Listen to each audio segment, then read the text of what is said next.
Where were you living at the time you enlisted? In Illinois. Henry, Illinois. That's where I went to high school. I lived out in the country. I was a farm boy. Why did you join the Army? Well, I graduated from high school in the spring of '42, and we had our farm work to do, and so in the fall, well, I had nothing to do, and Dad's mom says, well, you're on your own.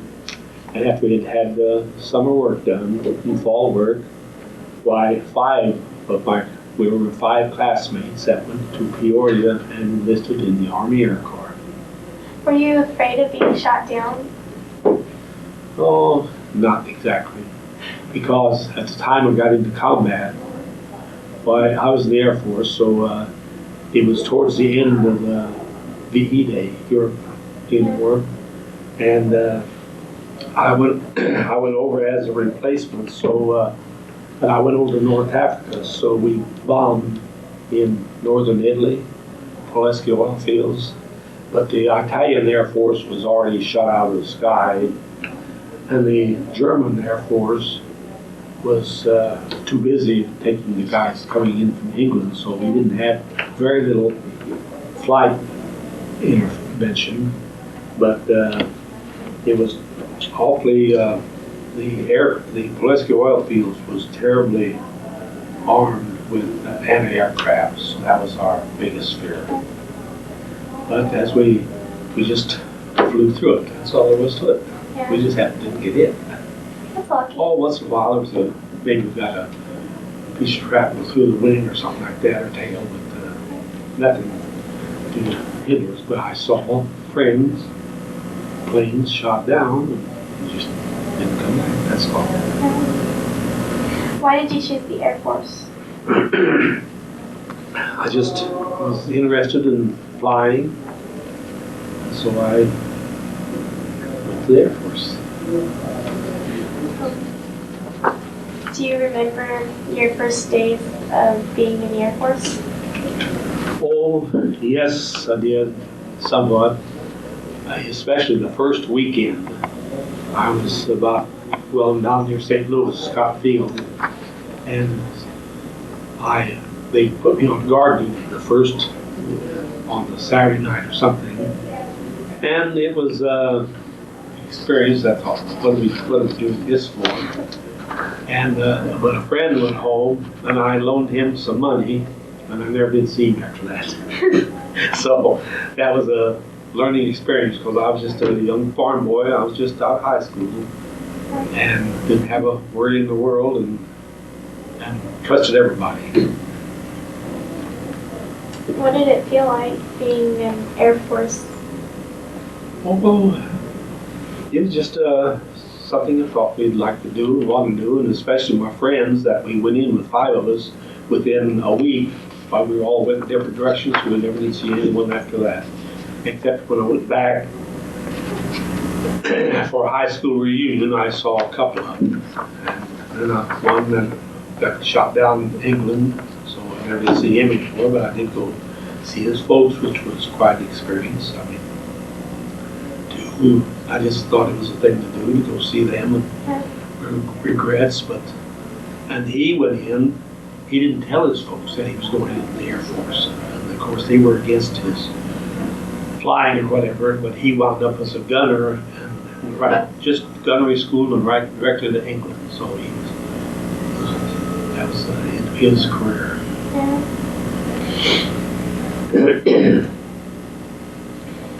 What motivated you to keep going while flying? Just enjoyed doing it. It was something, and it was just an experience that. Just think of today now, what we have with this space program. Why, that is awesome. Because as a radio, I went to radio school. I was a radio operator, and to be in an airplane as big as a 4-engine bomber, why, that was a tremendous machine. It was just an experience that when I think back, here I went to radio school, I didn't know anything about radios, television. Oh, well, of course, we didn't have telephone in our home at the time I was in school. And it was just it's quite an experience that you'll never forget. And then, of course, in combat with people, and especially the Air Force, we were always way back behind the lines. But when we went to do our bombing missions, we didn't know who we were bombing, and we were in the front lines, beyond the front lines. So we either got shot down or you made it back. That's all there was to it. It wasn't like a ground army man that was just practically meeting the enemy hand to hand. I mean, they had guns, but still they were on the ground, and it was just hand-to-hand combat almost. But we were always there way ahead, softening the enemy, you might say, with bombing runs, but we didn't know we were hitting enemy soldiers or civilians. So that we'd never know. So it's something. Where all did you bomb? Well, mainly what I bombed was the Polesky oil fields in way northern Italy in the Alps. And some of our crews bombed Sicily and Rome, places like that. But I was over late enough that we were already through that part of the bombing run and then clear up to Italy, which took us about 6 hours of turnaround from the time we left our base until we dropped our bombs and then back to the base. And it was, I mean, we flew at 22,000, 23,000 feet. So when you're at that altitude, without planes now with their pressurized cabins, we were just like in a shed, just a plane. And we wore our heavy underwear, our uniform, and then an electric suit. We had what we call an electric suit that when we were at our station, we could keep it plugged in, and then heavy, your sheepskin wool heavy uniform. So that, or over top of that, so because when you're at that high altitude, it's cold. Yeah. I mean, it's really cold. So just like in our space mission, when they're up in space, that's perfectly cold. Just the higher up you go, the colder the weather is. Yeah. Were there many casualties in your unit? Oh yes, several. I mean, the planes, we lose planes and so forth. That would never come back. Yeah. They would be shot down over their bombing runs or whatever. Did you know anybody who was a prisoner of war? But my two cousins, one was a prisoner of war for about three years, and he was taken prisoner in North Africa, and then and they moved clear up to Germany. And my second cousin was a prisoner only about 6 months, and he was taken because he was in on the coming from England. He was a ground forces, so, and they both survived and came back to Taliban. And we met soon after the VE, we were all three together, cousins that we knew as little fellows, and then had gone through the war. Can you tell me about some of their experiences that they shared with you? Well, they're both deceased, and I just never did see them much after that. But we see a lot of it in the prisoners that was released and during the war that was taken, German prisoners and so forth. Now my one cousin that was taken prisoner in North Africa, he was treated real well because he was one of the early prisoners, and then when he got into Germany, he got to go out in the gardens and the fields, and they would steal or take food. That's the way they always had something to eat.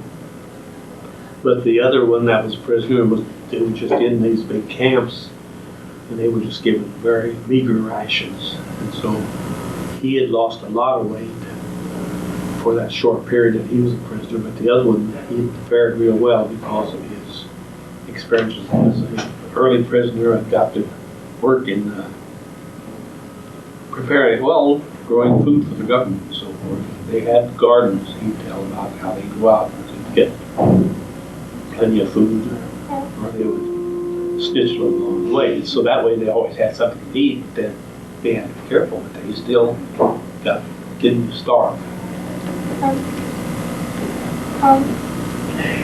Were you awarded any medals or citations? We had one unit citation, the Air Medal and the DFC, the Distinguished Flying Cross, our units was. So I had those two medals, the Air Medal and the DFC. Then of course I had 2 rows of medals, which was Air Medal, DFC, and then the European Theater, and then the American Good Conduct and the Victory Medal. How did you get some of those? Well, just through, like I say, unit citations or personal endeavors and so forth. Did you stay in touch with your family, and how? Just letters. I would write letters home. My mother always wrote.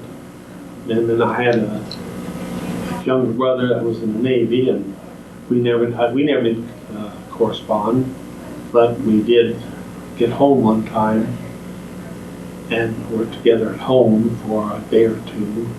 But he was in the Navy, so he was around the world in a Navy ship, and we almost, well, one time in Casablanca, in the Mediterranean Sea, we were both in that area, but we didn't know where each other was at, so we didn't have the communications you have today to know just where each other was, and just instantaneously. So therefore, we never did. We met at home, and then I have a younger brother that went in after I was out, and he was in the Korean War. But I never did. I corresponded with him some because he was in that. Yeah. So we were 3 boys that were the same family in the service, World War II and the Korean War. So. What was the food like? Well, I'd have to say that we had good food all the time because the Air Force was known for that. And then, of course, not being up on the front line, so we had to have sea rations and so forth. We carried them in the plane in case we needed them. But we always could use them if we wanted to, but we always was back home in our flying field, so we always had good food. Nothing to write home about, but still it was very good food. Did you feel pressure and stress? No, it didn't, because we just was brought up in a large family and knew it was time to go out and do what we did, and that was all there was to it. Did you do anything special or for good luck before you left, like to go flying? No. Well, we had a thing that we called, what was the club, that was a $2 bill. And I had a friend that had carried his $2 bill, and I still have it today. It's in my sewing room, so I didn't think to get it. But that was a thing in the Air Force, was to have a $2 bill.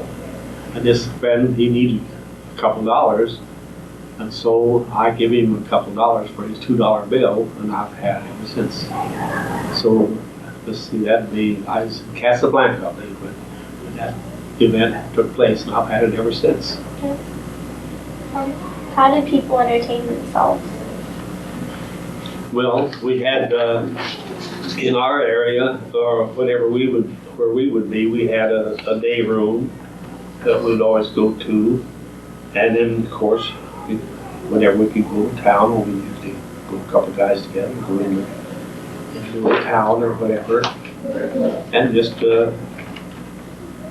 well, I was, like I said, I was in Casablanca on Christmas Eve. And so we went into town, the non-coms, so that is the enlisted personnel, and was in Casablanca, and the Arabs there was, you had to be careful of them, but anyhow, it was always two together. And see, we as a Air Force man, we was issued a 45 sidearm. We didn't have a gun, we had a 45, but we didn't dare carry that into town because, well, we just didn't do it. But we always carried it on the plane, but what we do with it, I don't know. never did use it, but had it anyhow. That was our, and then we had movies on the base we could go to.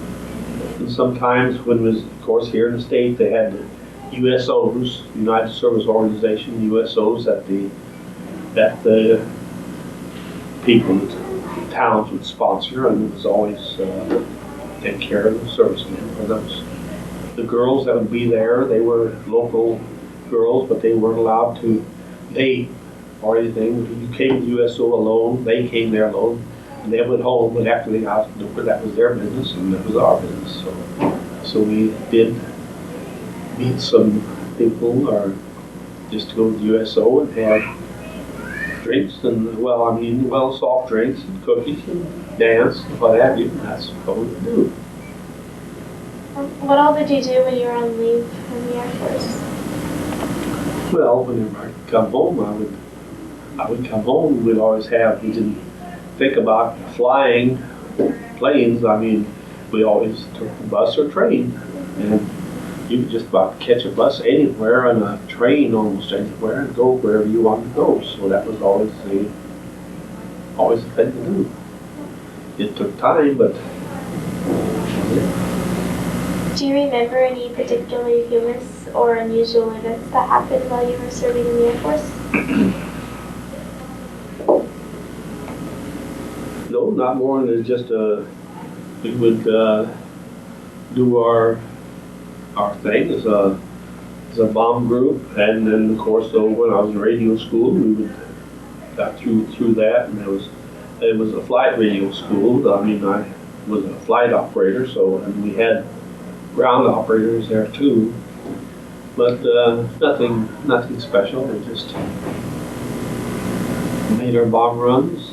Our plane was always taken care of by the ground crew, and then there was always the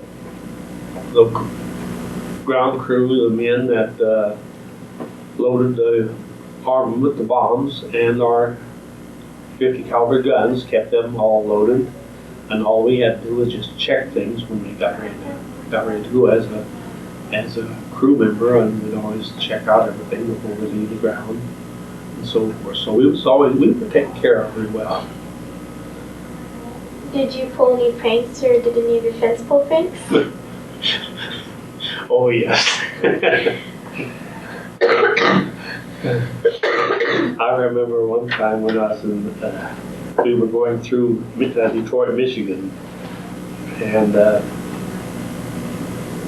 this other fellow and I, we got hold of some passes, our own passes, and what we'd get from the day room, and then we'd make them out. So we were in Detroit, the city of Detroit, for about 3 days, and of course was always avoiding the MPs or what have you. And then when we got back, we knew that our plane wouldn't be leaving for a certain time, which thank goodness it didn't. And we got back, and they wondered where we were. A couple of the guys wanted to know, what happened to you guys? You could go home, we would go around. And so we had gotten by that pretty well, but we were lucky.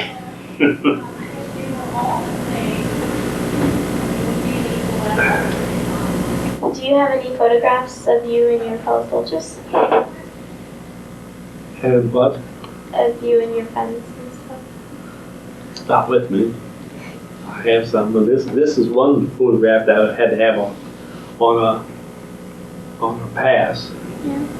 just identification, and then I have a few pictures that I got, especially I was in Paris, Rome, and I have a picture there. I don't remember how it happened, but anyhow, I was sitting at the barracks out on the porch, and I had that, who took it or what, I don't know, but I've got that in that, and then a picture of Ascension Island, because it was a place where we landed, and it was just do you have any idea where Ascension Island is? No, I don't. You don't? You know your geography? Sometimes. All right, we were below the equator, and here is Africa, and we were down here, and it's about 500 miles from here to this point in Africa, or the Gold Coast up here, and it was just below the equator. So it was what they called the Rock, and it was a British island, and it only had one runway, and we landed there twice. Well, that was after VE Day, when I was with the Air Transport Command there, and we landed there, and it was known as the Rock. And there was one small town that was kind of the island itself wasn't as well, it was about as big as the second size island of the Hawaiian Islands. So it was a small island, and there was just nothing there but this one seacoast, little sea town, and I don't remember the people, but I know we went there into the place, but it was just a very small settlement at the British-owned island. Yeah. What did you think of your officers and Well, the Air Force, we were a lot different than the ground. It was just as a crew together all the time. We were the enlisted men, and then your three officers was a pilot, co-pilot, bombardier, and navigator, and then the radio operator, engineer, and then the gunners. And we were just kind of like a family. Yeah. But still, we respected the officers as far as that goes. But it wasn't as just so, you might say, straight-laced or so forth like ground officers and enlisted men. But we had respect for them. But when we were together on the plane, we were just a group, one happy family, you might say. Did you keep a personal journal? No, nothing real personal. More than partially my logbook of flights, places, and so forth. I didn't log that as much as I should have, but I do have some, and some orders of places where we went. Now you see, between VE Day and VJ Day, that was, May to August, well, I was with the Air Transport Command. I came back to the States because as soon as VE Day was over, that was the end of our bombing. 17 missions, and that was the end of it. So then I got back to the States, Miami Beach, Florida, and I had too many points to go to the Far East, Japan. So they needed radio operators on the Air Transport Command plane, and there we flew the 4-engine Douglas Skymaster, which was Queen of the Sky, we call it. And then we flew then from Miami to Calcutta, 90-day orders, and just delivering whatever we needed to haul, and especially coming back from there, we hauled a lot of priority soldiers that had to get home, death and family or whatever. Yeah. But most of the time, we only had one row of seats, and then we'd have garden vegetables, engines, whatever we could load on that needed to go over to that area. So we took off from Miami, we landed at Puerto Rico, Johnstown, British Guiana, that's in South America. and then around to Natal, Brazil, Belém, Natal, Brazil. And from there we flew then straight east to Ascension Island, which was around an 8-hour flight. In a C-54 was a 4-engine plane, but we only cruised about 210, 15 mile an hour. And we would take off about 11 o'clock at night because that was all over water. And I was just being the radio operator, but we wouldn't more than get up in the air until those guys out at Ascension Island, we could contact them. So they was eager to just to visit with anybody. Yeah. So of course with radio contact that far, we didn't do too bad, but the closer we get, the more. And we would do that so we could land at Ascension Island during daylight hours because it was kind of a treacherous place to land. It was just only had one runway in, not too long. Then between there would be Navy ships patrolling the area, just making big circles, and we would visit with them. So it's because we'd be flying anywhere 15 to 20,000 feet, and they wanted to visit, had nothing else to do. Yeah. So anyhow, we Ascension Island, and from there we went to the Gold Coast in North Africa, around to Casablanca, then crossed North Africa to Tripoli and Cairo, and then we landed in Saudi Arabia, Bombay, Bombay and India, and then we turned around in Calcutta, and then we come back that same way. That was a South Atlantic route.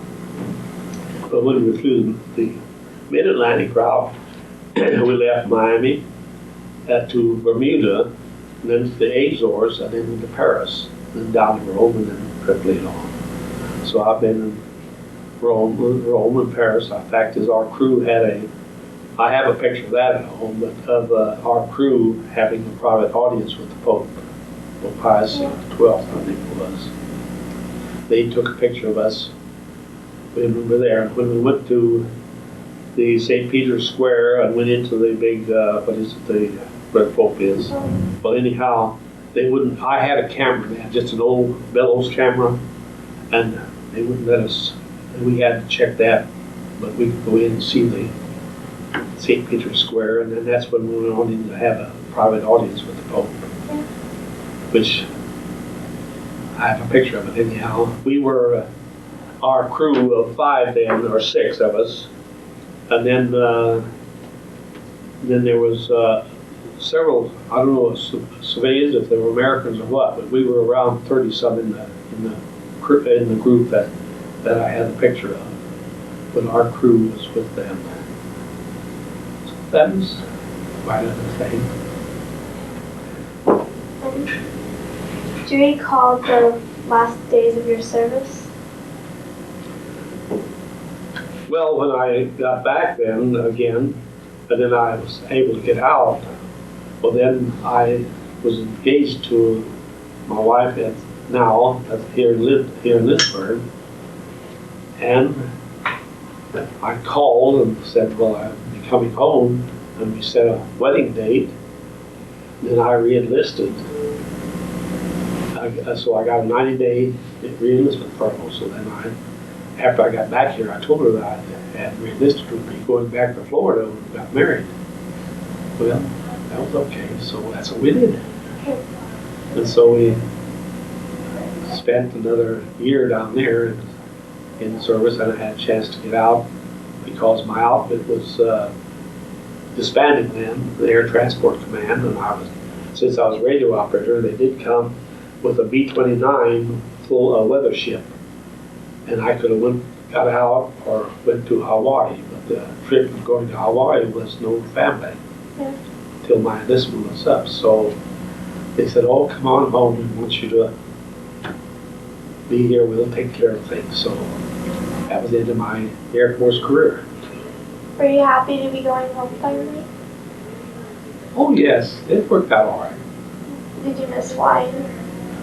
Yes, I did. I never did fly anymore after that, but I did. I just enjoyed flying. That's all there was to it.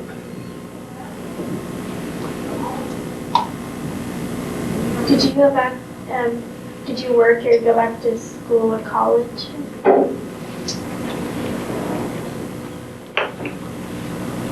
My wife lived on the farm. Of course, being a farm boy, I stayed here. And then her mother passed away soon after. So we stayed with her dad. And then we had a little girl then. And for a few years. And then we just farmed. And then until we later on got on our own farm. And see, my wife was a nurse, so she had graduated from Trinity in Kansas City. So she did a lot of nursing at our small hospital here. And I farmed with her dad. And then we have a family and just been here ever since. Yep. 7 years. When we got married in January of 46, so we've been married 56 years, 57.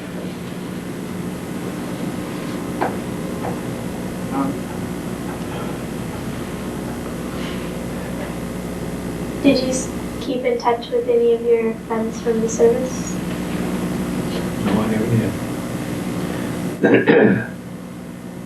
Are you joined with any veterans organizations? I belong to the American Legion. I have for over 56 years, I believe I've been a continuous member since I got out of the service in 46, or 47 rather, and so I've been a continuous member of the Legion here at Lindsborg all the time. I never did join any other Legion, any other service connected. I mean, like Veteran Foreign War. I don't know. I just felt like I belong to the Legion. I have to keep up with that, and so therefore I've just been a Legionnaire all the time. No VFW or what they call some of the others. Disabled American vets. Well, I wasn't disabled, so I didn't have a chance to join that, but I just have stayed in them. And since we were married and had 5 children, we just was busy raising them and going to school here and so forth. All of our children graduated from Lindsborg High. So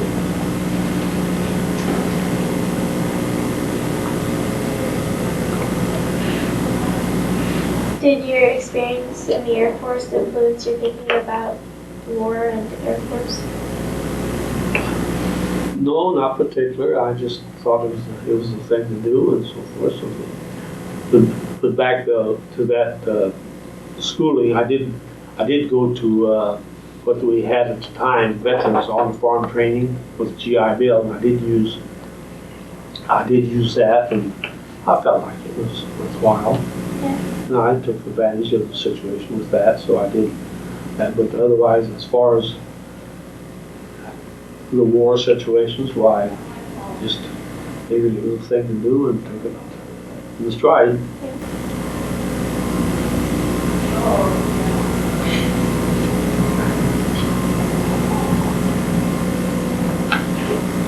Is there anything you would like to add that hasn't been covered so far?